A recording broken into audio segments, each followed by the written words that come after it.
compréhension, mais aussi quelque chose qu'on connaît moins, c'est tout le travail d'atelier, de construction autour de l'image avec les enfants.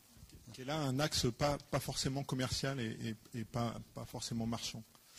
Moi, je ne sais pas, effectivement, je préfère les questions-réponses pour orienter un petit peu. J'étais pas là ce matin, malheureusement. Alors, il y a des choses, moi, qui font écho dans ce qui m'a été rapporté. Alors, pas forcément le chauffeur de taxi. Il faudrait que vous m'expliquiez peut-être plus en détail le concept. Mais alors, Laetitia, tu as évoqué l'opposition entre le voir et le faire. Alors, nous, c'est quelque chose qu'on travaille très fortement au Méliès. Moi, pour moi, le Méliès, c'est fortement Ligue de l'enseignement, c'est-à-dire fortement éducation populaire.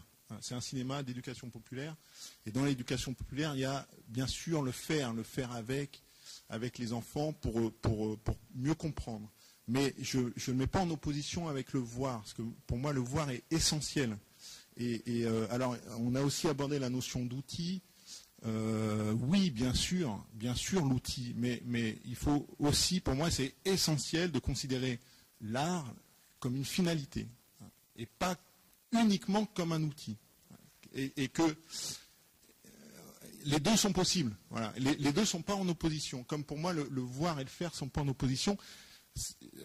Tout dépend du voir. Si c'est un voir passif, si c'est un voir consumériste, il n'y a aucun intérêt. Mais si c'est un voir actif, si c'est un voir réfléchi, si c'est un voir constructif, eh ben, voilà, c'est fantastique. Et on arrive à ça.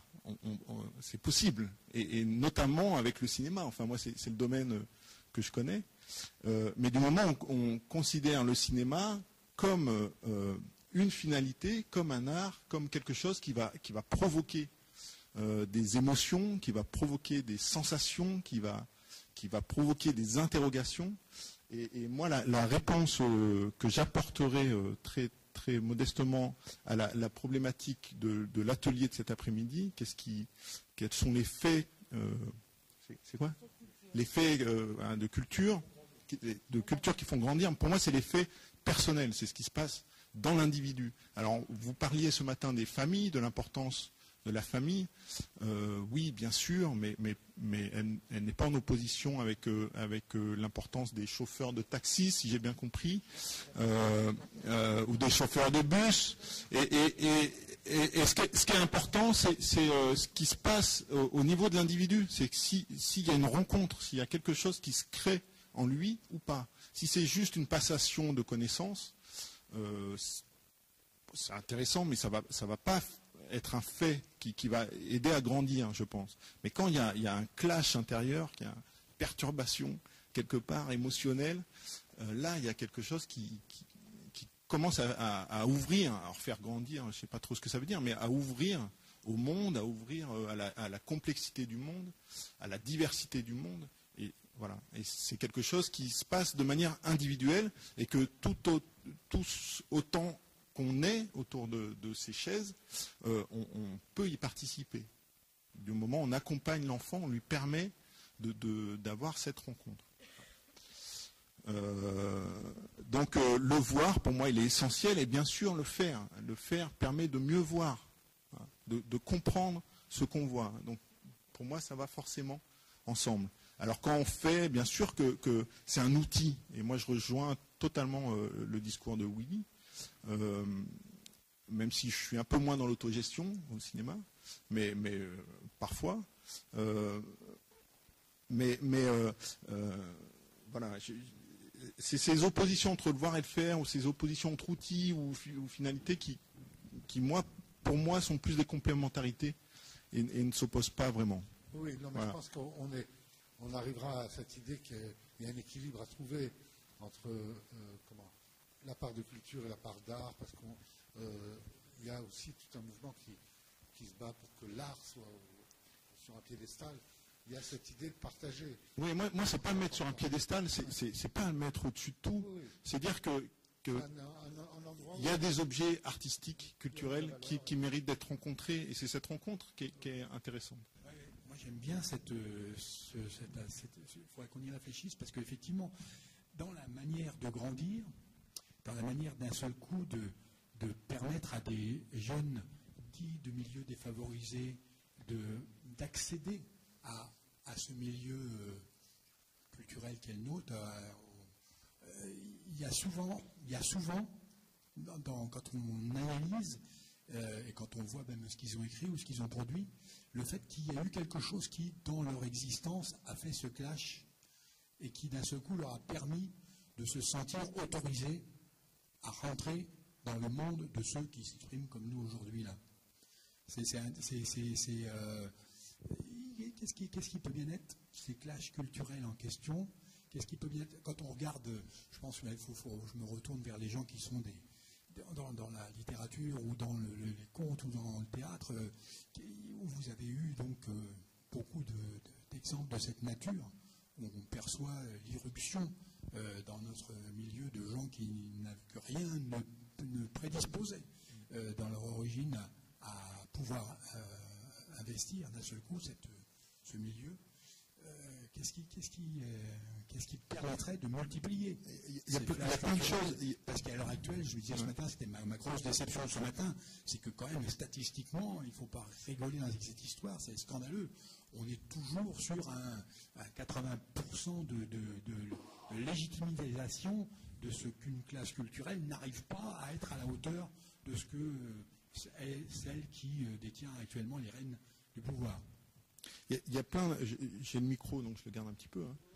Il y a plein de choses qui permettent le clash. Encore faut-il les permettre. Faut aller les chercher ces clashs personnels. Donc, par exemple, moi dans le cinéma,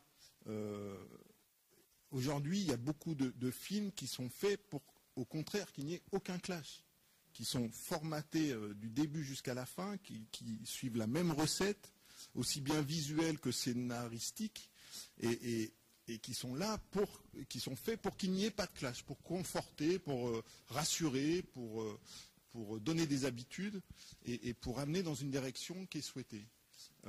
Nous, ce qu'on cherche, mais c'est ce qu'on cherche, qu'on est très nombreux à chercher, c'est au contraire de sortir de ces choses trop formatées et d'aller vers des choses qui sont des œuvres, des regards individuels, des conceptions sur le monde et qui provoquent forcément une interrogation, quelle qu'elle soit, une émotion. Le clash, ça peut être des larmes devant un film de Chaplin.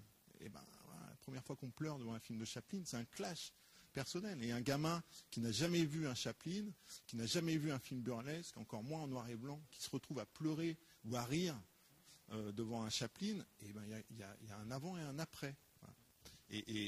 Et tous les films, en ce moment, on passe des courts-métrages de Norman McLaren, qui est un génie du cinéma, qui va du côté du cinéma expérimental. Et on montre à des enfants, à environ 4000 enfants d'école primaire de Grenoble, on montre ces films qui sont parfois qui suivent des récits, et parfois qui ne suivent aucun récit. Ce sont vraiment des rencontres visuelles. Les enfants, ils sortent avec une banane incroyable. Ils sont conscients d'avoir vu quelque chose qu'ils n'ont jamais vu avant. Alors après, ça peut être le rejet. Mais moi, quand je parlais aussi de clash, je suis souvent très intéressé par les films qui ne plaisent pas. Je ne cherche pas à montrer que des films qui plaisent. Et je sais par avance, quand je fais la programmation du Méliès jeune public, qu'il y a des films qui ne vont pas plaire, qui vont déjà pas marcher. Bon, ça c'est le côté commercial dont tu parlais. Mais heureusement, on est cinéma RSA, donc soutenu, donc on a la possibilité de montrer des films dont on sait par avance qu'ils ne vont pas marcher. Mais on passe aussi des films, et moi je programme pour des enfants, pour des classes, des films, je sais par avance que qu'il va y avoir réticence, qu'il va y avoir des réactions un peu de rejet, mais ça m'intéresse beaucoup plus qu'un film qui plaît à tout le monde. Voilà. Voilà. Et pardon ? Oui, mais c'est en se déformatant. Prends le micro. Oui. Je lis Harlequin, je regarde Plus belle la vie, et je défie quiconque de me dire que j'ai tort. Non, mais moi je ne dis pas ça. Alors je ne m'oppose. Mais je regarde avec un esprit critique. Je ne m'oppose pas à Harlequin ou à Plus belle la vie. Moi, je dis juste qu'on aura un regard beaucoup plus intéressant, beaucoup plus riche sur Plus belle la vie si on a vu d'autres choses. Voilà. Et que moi, ce qui m'intéresse, c'est de montrer d'autres choses. Et que si on n'agit pas dans ce sens-là, On sait très bien que l'économie, même on parle d'industrie culturelle de masse, elle est plus forte que nous, quoi. Et que si on n'essaye pas d'agir pour essayer de montrer des choses un petit peu différentes que la collection Harlequin, eh ben ce sera que Harlequin et on n'aura pas de recul là-dessus. Voilà. Moi, je ne m'oppose pas à ça. Il y a des films, entre guillemets, formatés qui sont formidables. Mais ce qui m'intéresse, c'est d'amener l'enfant à porter un regard analytique, de compréhension, prendre un peu de recul par rapport à ces images et à ces idées qui lui sont proposées. Jean-Claude, là-bas. Oui, je vais rebondir sur l'idée de ne pas opposer faire et voir. Et même je remplacerai le mot voir par percevoir, parce qu'il y a tout.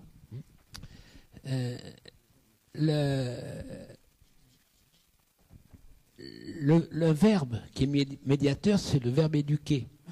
Et je pense qu'on aurait peut-être intérêt à creuser un peu derrière ce verbe.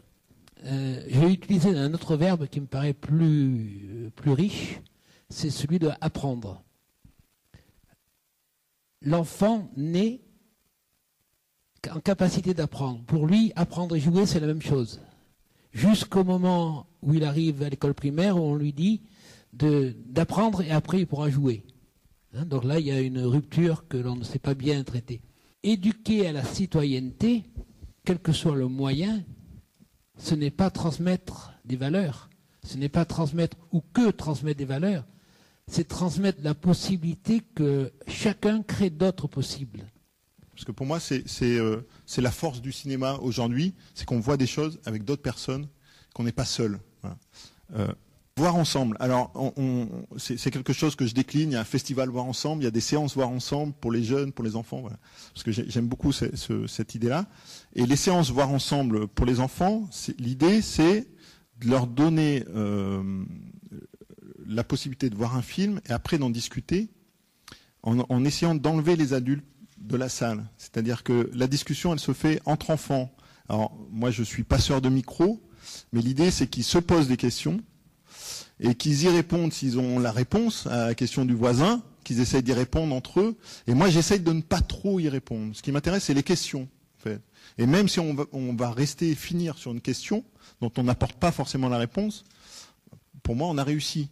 C'est-à-dire qu'on part de la salle, on a une question sur le film, ou même 20 questions, ou même 40 questions, mais on s'est interrogé, on s'est posé la question sur les images qu'on voyait, sur le sens qu'elles avaient. Et les enfants se sont interrogés là-dessus, sans forcément une réponse toute faite d'adulte qui connaît. Voilà. Moi, je vais revenir en arrière. Je vais sortir du cinéma, là. Et je vais revenir en arrière. En Scandinavie, en Suède, en Finlande notamment, quand un petit arrive à la crèche et que ses parents ne sont pas de langue locale, la première chose qui est demandée aux parents, c'est d'amener un enregistrement de musique, d'une chanson, d'une comptine, de n'importe quoi dans leur langue à eux. Et puis, deuxièmement, les parents sont invités à venir parler dans leur langue dans la crèche. Voilà. Et ça continue jusqu'à la fin. Ce qui fait que les parents, les mères, qui sont assez disponibles professionnellement, sont très très vite intégrées et deviennent des enseignantes en Finlande, dans le pays où elles viennent d'arriver. Très rapidement. Et je mets ça en parallèle avec le fait que moi je circule dans pas mal d'écoles et que des fois j'arrive dans des écoles où je vois des maîtresses, on va utiliser les mots basiques, qui sont surchargées de boulot, d'angoisse, d'objectifs, de contraintes de tous ordres. Et dans leur classe, il vient de débarquer 2-3 gosses qui ne parlent pas un mot de français. Et elles sont là, elles me disent « Ouais, mais il comprend rien, oh là là. » Je dis « Et quand je pose la question de quel pays vient et quelle langue parle cet enfant, elles ne savent pas. » C'est pas un reproche, hein, parce que parmi ces personnes-là, puis il peut y avoir des moments, mais c'est vachement fréquent. Et du coup, des gens qui ont une culture peut-être phénoménale, moi je vois les enfants africains que je connais, les Africains que j'ai connus à peu près, ils n'ont pas une langue quand ils arrivent. Ils en ont 3 ou 4, ou les Indiens aussi. Et nous, moi qui suis monolingue, à 95%, je bredouille à peine l'anglais, ben je me dis, nous, on trouve que ces gens-là n'ont pas de culture. Quelle place on va leur faire dans la culture? Alors qu'ils en ont plus que moi. Voilà. Et que le clash, il peut être aussi au moment, le clash, le truc, c'est que tout d'un coup, ils vont se retrouver en face de quelqu'un qui les entend. Et ça peut être ça aussi, le clash. Comme nous, on se retrouve à un moment, moi je me suis retrouvée, même sans changer de pays, on a aussi ces expériences-là. Voilà. On a eu une expérience, alors c'est pas du tout expérience aussi belle que Batukavi, mais on a amené, nous, des enfants, des jeunes au Japon en octobre. Je dis pas aussi belle parce que c'était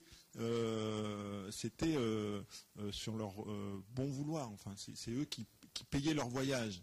Alors, on sait que certains ont travaillé pendant plus d'1 an, mis de l'argent de côté pour payer ce voyage. Donc, pas aussi belle parce qu'on ne pouvait pas s'adresser à tout le monde. Mais voilà. Mais en même temps, on avait vraiment des jeunes venant de tous milieux sociaux. Voilà. Et c'est des jeunes que moi j'ai connus tout petits, qui ont eu des découvertes de cinéma, notamment du côté de la culture japonaise au Méliès, et qui sont restés avec nous, et c'est comme un aboutissement, quoi. 15 ans après, on est allé au Japon et on a découvert le Japon à travers l'axe cinéma. Là, je sais qu'avec ces jeunes, il y a quelque chose qui s'est passé depuis tout petit. Il y a eu cette ouverture à un moment donné, et qu'eux ont enrichi, qu'ils ont accentué, qu'ils ont diversifié, mais du coup ils sont restés dans un rapport avec le cinéma et avec le cinéma de Méliès qui leur a permis ce clash. Je vais prendre la parole d'abord et après. Ah non. Non, ce que j'ai à dire n'est pas si important que je coupe là. Enfin, bon, voilà. Donc, je voulais revenir sur deux choses qui ont été dites, dont on vient de parler en fait. En ce qui concerne, tu posais la question sur qu'est-ce qui peut provoquer effectivement chez un enfant le clash culturel ou je sais pas, un clash. C'est très compliqué en fait parce que d'abord on ne le sait pas forcément. Après il se trouve que moi je suis comédienne, du coup je travaille avec la compagnie des Veilleurs d'Émilie Leroux. Donc on travaille, on joue pour le jeune public actuellement et donc on rencontre beaucoup d'enfants et voilà, moi j'anime aussi des choses en classe. C'est pas quantifiable, c'est difficilement évaluable, bien évidemment, parce que les enfants on les croise, on les rencontre, on passe du temps avec eux et puis après on les voit plus et voilà. Et je crois qu'après il faut continuer parce que même si on peut pas évaluer, voilà les choses. Ce qui fait que dans la vie, je crois, il se passe des choses, c'est que c'est une chose et puis c'est un film qu'on va voir et c'est quelqu'un qu'on va rencontrer et c'est un copain et c'est la mère d'un copain et c'est plein de choses qui font que on va sortir de ce vers quoi on était soit destiné ou du milieu dont on voilà. Donc c'est plein de petites choses et évidemment l'objet artistique et le rapport avec l'objet artistique en fait partie. Après, tout à l'heure, tu disais, oui, c'est désespérant, et oui, c'est désespérant, mais il ne faut pas être désespéré, mais c'est désespérant. Parce qu'effectivement, les choses ne bougent pas beaucoup. Et je crois que, je me dis que le monde de la culture, le monde de l'art, je crois qu'une société, c'est pas la finance, la culture, l'économie, l'éducation. Et tout à l'heure, à midi, avec Gaël de la librairie, on se mettait à rêver d'un homme politique dont le parti, ça serait le parti de la culture, simplement. Parce que je crois qu'il y a aussi une volonté, il n'y a pas de volonté de nos sociétés, en règle générale, de faire que les gens soient émancipés, c'est tout, simplement. Et que c'est bien plus confortable de faire une programmation à la télévision qui soit annihilante et qui soit pas donc tant qu'on ne sera pas dans une société globalement qui aura envie de se battre pour que les gens soient émancipés, pour que les gens aient un esprit critique, et que pour qu'on soit tous capables de se respecter, de se parler les uns aux autres avec bienveillance et intelligence, on n'est pas dans une société qui a envie de ça, simplement. Donc nous, on peut continuer à se battre, mais on n'est pas, on n'est pas. Il faut qu'autour de nous, il y ait d'autres volontés politiques, en l'occurrence, qui aient envie de ça aussi, me semble-t-il. Voilà. Le bilan que vous tirez de l'opération école, collège, lycée au cinéma, qui permet à tous les élèves, enfin, pas tous, non, mais une bonne partie des élèves, et quelles que soient leurs conditions sociales, d'aller une fois par mois gratuitement assister à voir un bon film en principe, et ensuite pouvoir travailler sur ce film ou avant avec leur maître. Que cherche-t-il le cinéma? La provocation des émotions ou la production de l'esprit critique et la création de la pensée créatrice, du fort intérieur de l'être ou de ce qui l'entoure? Ouais, c'est difficile, mais en même temps, moi, la réponse, c'est de tout. Ouais, ça vient de l'intérieur, du fort intérieur, de ce qui nous construit individuellement, et en même temps, ça vient. Moi, je parlais de la notion d'ensemble. Ça vient aussi de notre environnement, de ce qui nous entoure, de la personne avec qui on le voit, du contexte dans lequel on voit ce film. C'est pour ça qu'on parlait de l'importance de l'école. Mais pour moi, c'est important aussi de sortir de l'école et de proposer des moments qui soient en dehors de l'école pour que ces enfants aient ces clashs. Voilà. Vous avez apporté toutes les réponses en fait à cette question-là. C'est-à-dire que il n'y a pas une réponse simple. Il n'y a pas juste une solution. C'est tous ces aspects qui créent la rencontre avec l'œuvre. Je vais aller dans plus compliqué peut-être. Moi, je n'aime pas beaucoup cette notion de clash personnel. On a repris le terme, mais en fait, c'est un terme que j'ai sorti comme ça. C'est comme le taxi. Non. Moi, le clash, c'est pas une question de nomination. C'est pas forcément un terme que je mets. Moi, ce qui m'intéresse plus, c'est les processus qui sont engagés. Et le clash lui-même, c'est-à-dire ce moment où on a l'illumination de quelque chose. Parce que là, on revient à Malraux avec la vision de l'art que moi, je ne supporte pas. Cette idée que comment on est devant une œuvre d'art et on a l'illumination du monde. J'avais un ami qui disait que tous les gardiens de musée devaient être les plus grands intellectuels, si c'était vrai. Je crois que et parce que je connais un peu ton travail et par d'autres réseaux, etc., je crois que c'est le processus qui est engagé. Et c'est un peu avec la force de ce qu'a raconté Willy sur la Batouk, quand il dit moi, ce qui se passe artistiquement, je m'en fous un peu. C'est de la provoque parce que les enfants, ils s'en foutent pas parce qu'ils savent qu'ils vont gagner le concours national. Ils ont été 3e, ils étaient même un peu déçus. Alors, ils arrivaient 3e. Mais en tout cas, c'est le processus dans lequel ils sont engagés et dans lequel, pour avoir visité votre 4e salle là, qui est en bas, la salle où vous faites les ateliers, j'ai vraiment le sentiment qu'il y a un travail sur ce processus, sur la continuation. C'est-à-dire, voir des films, ça a un intérêt si on en voit beaucoup. Voilà. C'est pour du côté des enfants. Et je crois que c'est bien de dire du côté des enfants. Avec cette idée que c'est la multiplication de l'expérience qui permet le processus. Et c'est pas l'événement. Il n'y a pas un événement. Le fait de pleurer ou de rire chez Chaplin, etc., c'est un truc intéressant en soi, mais ça provoque pas la transformation en soi. Sa propre transformation, elle est dans le processus, dans la durée, dans le temps, dans la confrontation à l'altérité, dans la capacité à se mettre en lien avec les autres. Et dans le cinéma, il y a effectivement le vécu dans la salle, il y a le vécu face à l'écran, mais il y a l'idée de la multitude et la multiplication de l'expérience. Et plus il y a d'expérience, et plus il se passe quelque chose dans le processus qui transforme les choses. Moi, je ne suis pas tout à fait d'accord avec toi, mais tant mieux. Mais quand je parlais de clash, je reconnais que ce n'est pas un bon terme. Hein. Voilà, il a été repris, mais c'est sorti comme ça.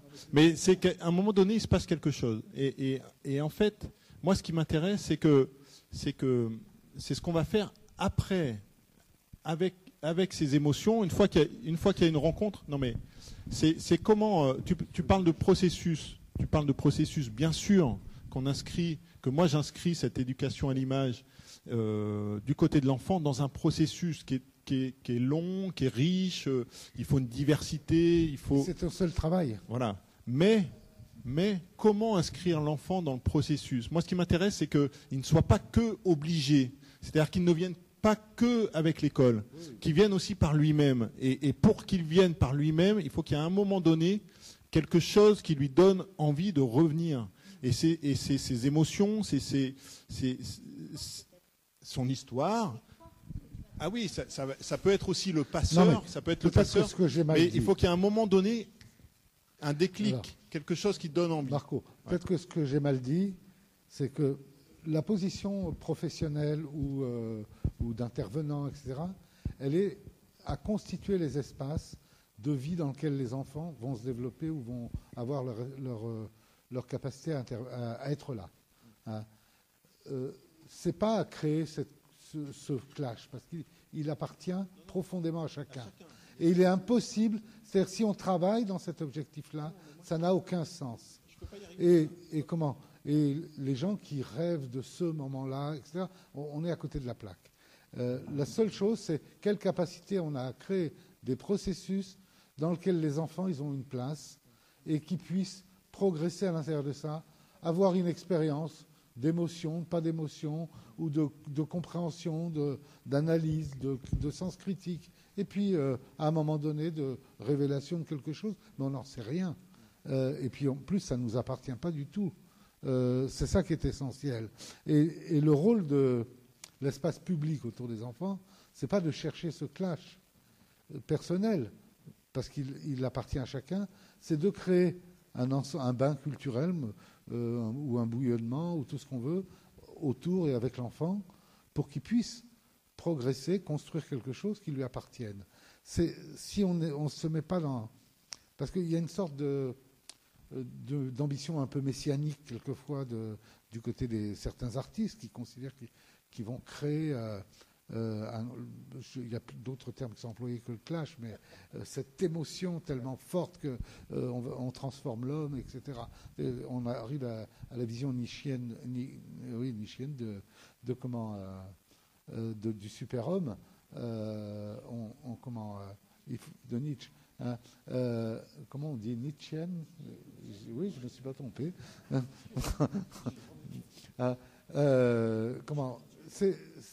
Il faut faire attention avec ce qu'on produit nous-mêmes, et même dans le discours, c'est-à-dire qu'on n'est pas là pour inventer de nouveaux hommes. On est là pour créer les conditions autour de l'enfant, puisqu'on parle de l'enfant, d'un espace de vie qui leur appartienne, dans lequel leur relation à la culture, leur relation aux autres, à la musique, à la vie, au jeu, soit efficient et qui puisse s'en emparer. À un moment donné, est-ce que les adultes reconnaissent que les enfants sont aussi des personnes et que leurs pratiques sont légitimes? On va avoir une dernière intervention avec Claire. Moi, c'est plus une question, une demande. Parce que quand on discutait, vous m'entendez là? Allô? Oui. Quand on discutait tous les trois là, dans la première partie, Marco nous a raconté son expérience à la prison et tout ce que le faire avec à partir des petits films de pâte à modeler, ça avait permis de liberté aux personnes qui sont venues à ton atelier. Moi, j'aimerais bien que tu en fasses profiter tout le monde. Alors là, dans ces ateliers, je ne cherche pas trop le clash, pour te rassurer. Parce que... Non, en fait, en ce moment, je passe un peu mes matinées à la maison d'arrêt de Vars sur un projet... Mais c'est un atelier qu'on essaye de mettre en place dans tous les les services entre guillemets de la maison d'arrêt de Vars. L'idée c'était juste de dire comment à un moment donné on peut aller dans des lieux, des milieux qui sont complètement à la marge dans le processus artistique, créatif qu'on peut proposer, et comment dans ces lieux-là il y a des choses incroyables qui se passent, parce qu'il y a une envie, il y a une attente, il y a un ennui qu'on peut enrichir par des actions comme ça du côté de la culture.